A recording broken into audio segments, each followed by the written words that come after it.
Sir आपण को परिचय देवे। मु गौरांग पंडा प्राक्तन जिला कार्यक्रम अधिकारी बालेश्वर।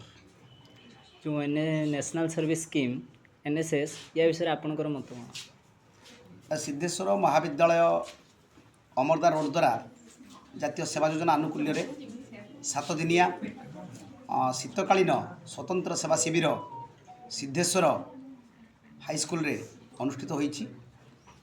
एई शिविरटा को एनएसएस मेल यूनिट एवं फीमेल यूनिट उभय सहयोग रे आयोजित होईछि।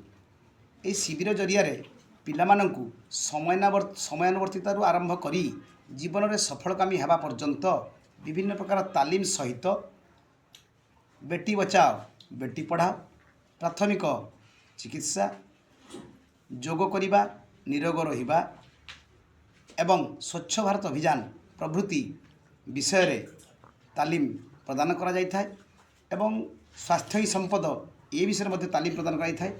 मोटामोटी पिलाटी मनरे किमिति शारीरिक परिश्रम प्रति श्रद्धाभाव स्नेहभाव आसीबो एवं पाठ पढ़ु पढ़ु निजकू समाज सेवा सामिल करी तार व्यक्तित्व विकास करने से चेष्टा करिवो।